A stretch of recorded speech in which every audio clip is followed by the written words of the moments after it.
धन्यवाद। प्रोफेसर रामगोपाल यादव जी। धन्यवाद श्रीमान। महामहिम राष्ट्रपति के अभिभाषण पर आपने जो बोलने का अवसर दिया उसके लिए मैं आपको बहुत बहुत धन्यवाद देता हूं।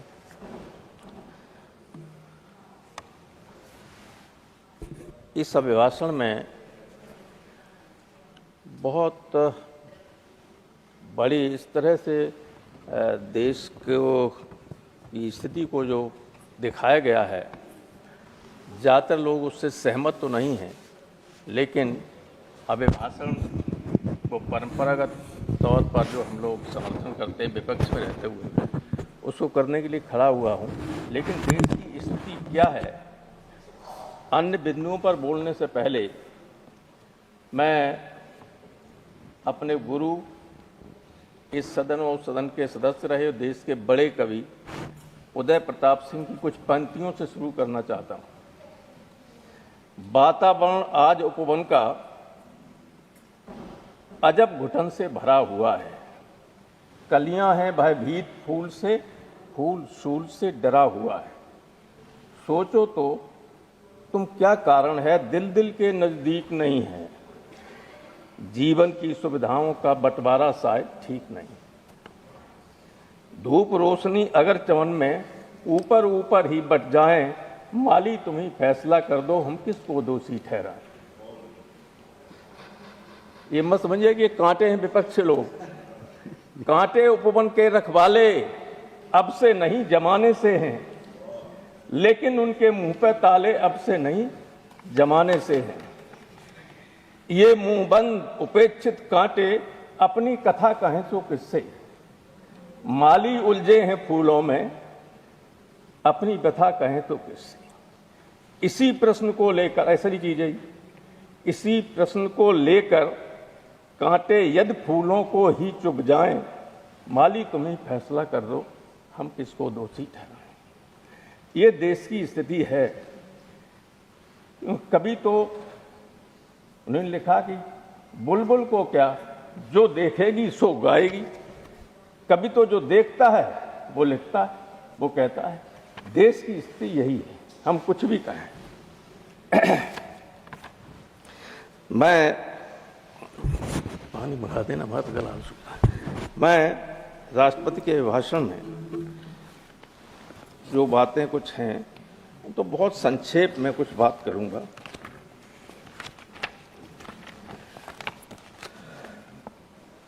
सबसे पहले चौथे पैरा में महामहिम राष्ट्रपति की द्वारा सोशल जस्टिस की बात की गई है। सामाजिक न्याय को इम्प्लीमेंट करने के लिए, लागू करने के लिए ग्राउंड रियलिटी बिल्कुल डिफरेंट है जो दिखाया जा रहा है उससे हटके। हमारे संविधान की प्रस्तावना में भी यही लिखा हुआ है कि सामाजिक, आर्थिक और राजनीतिक न्याय। लेकिन अभी कुछ दिनों पहले दिल्ली की यूनिवर्सिटी के कॉलेजेस में इंटरव्यू हुए थे लेक्चरर्स के अपॉइंटमेंट के लिए, असिस्टेंट प्रोफेसर्स के अपॉइंटमेंट के लिए। कुछ लोग जो कैंडिडेट थे वो रिजल्ट निकलने के बाद, इंटरव्यू देने के बाद रिजल्ट शीट लेके हमारे पास आए थे।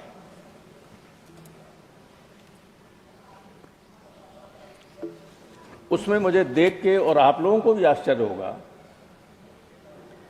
कि जो जनरल कैटेगरी के कैंडिडेट थे, सिलेक्ट हुए थे, सिलेक्टेड, उनमें से जो लोग आए वो सब सिलेक्ट हो गए। लेकिन जो ओबीसी, एससी और एसटी कैटेगरी के कैंडिडेट्स थे, उन सब के आगे कॉलम में लिखा हुआ था एनएफएस, नॉट फाउंड सुइटेबल। ये सोशल जस्टिस है क्या? रिटन में नंबर ज्यादा हैं, लेकिन इंटरव्यू में नॉट फाउंड सुइटेबल और दे वर नॉट सिलेक्टेड। और यही नहीं, नीचे के धरातल के स्तर पर आज़ादी के इतने दिनों बाद भी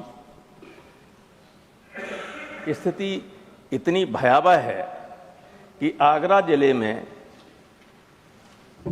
जाटवों की एक बारात जा रही थी। दूल्हा घोड़े पे बैठा हुआ था, उसको निकलने नहीं देते, घोड़े पे बैठ के नहीं जा सकते। मेरे पास फोन आया, मैंने आगरा के पुलिस कमिश्नर को टेलीफोन किया, कमिश्नरेट के अंतर्गत ही आता था। पुलिस ने जाके बारात चढ़ाई, तब जाके वो शादी हुई।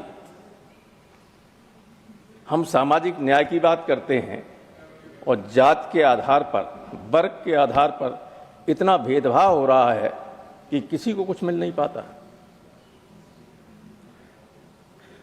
27% आरक्षण पिछड़ों का है, 22.5% SC ST का है, 49.5% आरक्षण है। सारी नियुक्तियां ऑलमोस्ट ऑल सिर्फ UPSC वगैरह के कंपटीशन को छोड़कर वो आउटसोर्सिंग से या कॉन्ट्रैक्ट बेसिस पर होने लगी। ना आउटसोर्सिंग में रिजर्वेशन है माजी जी, और न कॉन्ट्रैक्ट बेसिस में रिजर्वेशन है। और जब रिजर्वेशन है नहीं तो इन वर्गों का कोई आदमी आ ही नहीं सकता है। ये हम सब लोग जानते हैं, कहें कुछ भी, कहीं बैठे हो। अब तो UPSC से IAS बनने के बाद, लंबी सर्विस करने के बाद, जब राज्यों में प्रमुख सचिव स्तर का व्यक्ति हो जाता है, तब केंद्र में आके जॉइंट सेक्रेटरी डेपुटेशन पे आता है। तो जॉइंट सेक्रेटरी एम्पेनलमेंट जब होता है, जॉइंट सेक्रेटरी बनता है, प्रमुख सचिव स्तर का आदमी। और आपकी सरकार जो है, सीधे जिसने कभी कोई पब्लिक सर्विस कमीशन का इम्तिहान न दिया हो, जॉइंट सेक्रेटरी अपॉइंट करने लगी, किए हैं। अब तो डायरेक्टर भी अपॉइंट किए जाने लगे। UPSC में इंटरव्यू के लिए भेज देते हैं, उसमें क्या दिक्कत है? कहीं इम्तिहान तो देना नहीं पड़ा, कोई रिटन टेस्ट हुआ? क्या क्वालिफिकेशन है? किसी बड़े बिजनेसमैन के यहाँ नौकरी करते रहे, आ गया, इंटरव्यू बुला लिया गया, जॉइंट सेक्रेटरी हो गया। जॉइंट सेक्रेटरी सबसे इंपॉर्टेंट पोस्ट होती है दिल्ली में। जॉइंट सेक्रेटरी के दस्तखत होने के बाद सेक्रेटरी दस्तखत करता ही है, जो कुछ होता है उसी स्तर तक हो जाता है। उस पोस्ट पर जो अपॉइंटमेंट हुए, आप पता करें, बैठें। मांझी जी, आप उस वर्ग से आते हैं जिनकी उपेक्षा हमेशा हुई है। आप पता कीजिए कि जो जॉइंट सेक्रेटरी सीधे अपॉइंटमेंट हुए हैं, कोई उनमें OBC, SC, ST या माइनॉरिटी का है? Not a single. तो हम किस बात के लिए सोशल जस्टिस की बात करते हैं, जो इतने इंपॉर्टेंट उसमें कहते हैं?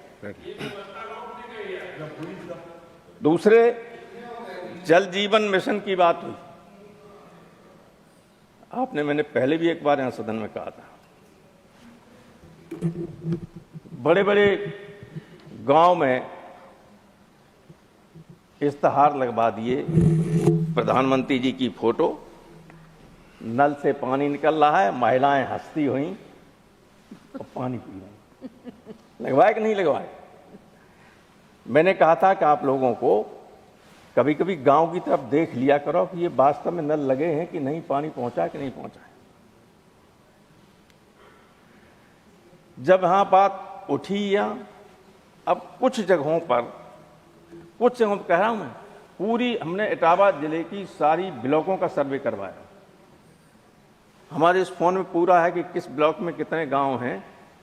कुछ में टंकियां बनना शुरू हुई हैं, लेकिन ठेकेदारों ने हम लोगों की निधि से या प्रधानों ने अपने तरीके से गांव की गलियां पक्की बनवा ली, वे सब खोद डाली कि इसमें पानी के पाइप बिछेंगे, पाइपलाइन बिछेगी। आज तक नहीं बिछी।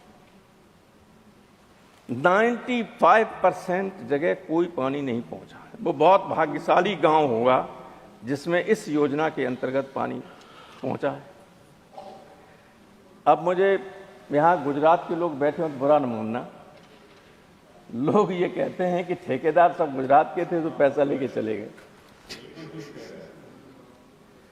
क्योंकि जब हम पूछते हैं कि भाई इतना प्रचार हो रहा है, ये सब हो रहा है, जल जीवन मिशन की इतनी चर्चा हो रही है, फिर पानी की दिक्कत, हमारे पास लोग आते हैं कि साहब सांसद निधि से हैंडपंप लगवा दिए, कलेक्टर कहता है कि सांसद निधि से अब नहीं लगवा सकते हैं क्योंकि जल जीवन मिशन के अंतर्गत पानी आने वाला है और पानी आ नहीं रहा है।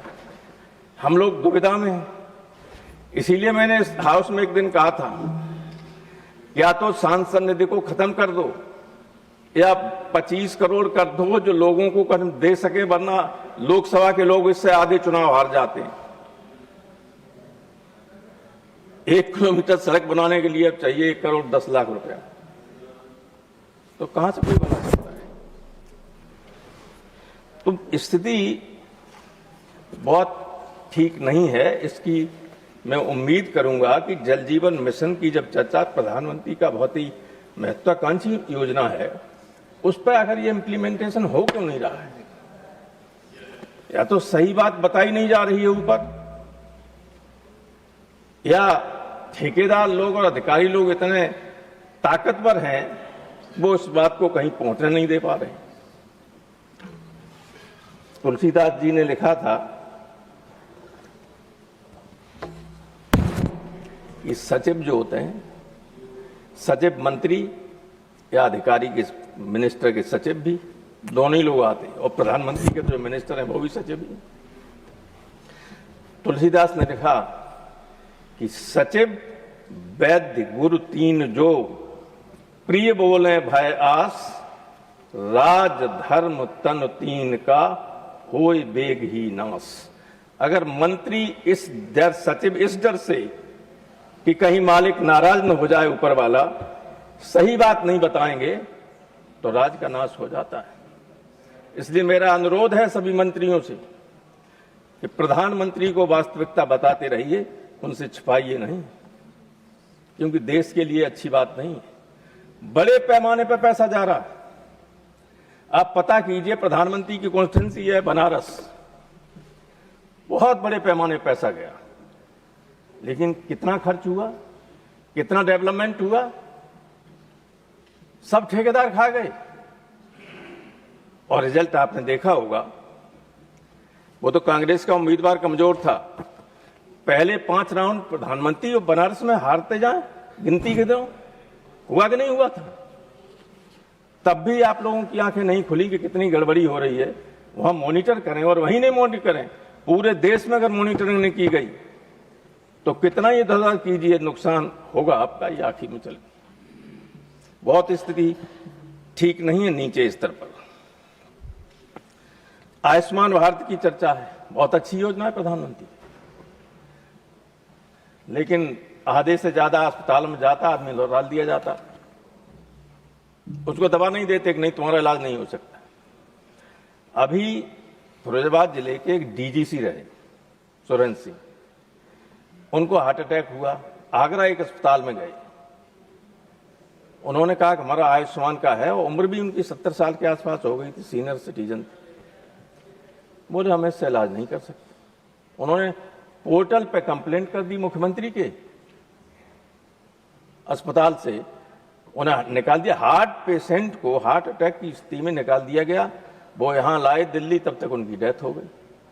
आयुष्मान कार्ड को नहीं माना, आयुष्मान भारत के अंतर्गत उसका इलाज नहीं किया, और ऐसे लोगों के खिलाफ कोई कार्रवाई भी नहीं होती। वहां पुलिस कमिश्नर को रिटन कंप्लेंट की गई, मैंने पूछा क्या हुआ इसमें, साथ सीएमओ पहले एक्सप्लेनेशन मांगेगा, उसके बाद ही एफआईआर हो सकती है। तो ये मानते नहीं है, अच्छी योजना हो उसकी लागू नहीं होती। और गांव का गरीब आदमी, अगर जो कुछ अस्पताल ऐसे भी हैं जहां चला गया, दवा 100 रुपए की दी और उस पर चढ़ा दी 500 की। ये है अरबों रुपया आयुष्मान भारत का इस तरह से खा लिया लोगों।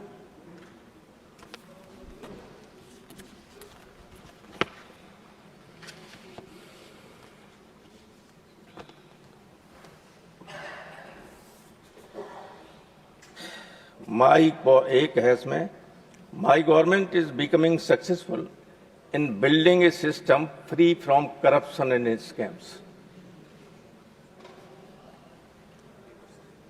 मैं दूसरे राज्यों की नहीं जानता हूं, लेकिन उत्तर प्रदेश के बारे में मैं ये कह सकता हूं, आम लोग कहते हैं, बीजेपी के लोग कार्यकर्ता कहते हैं, इंतखाब लेने जाओ लेखपाल से तो जो पहले 5 रुपए मिल जाता था अब 500 रुपए में भी नहीं मिलेगा। हो गया टाइम, समय समाप्त हो गया। आधा मिनट और लूंगा। पूरी बात हो नहीं पाई, लेकिन टाइम ही ज्यादा नहीं था। मैंने जो बातें कही हैं उस पर मेरे अनुरोध है कि आप उस पर अमल करें, सुझाव करें। और 1-2 लाइनों के साथ मैं अपनी बात समाप्त करूंगा कि अभी समय है, सुधार कर लो, ये आनाकानी नहीं चलेगी, सही की नकली मोहर लगाकर गलत कहानी नहीं चलेगी। धन्यवाद श्री प्रफुल्ल पटेल।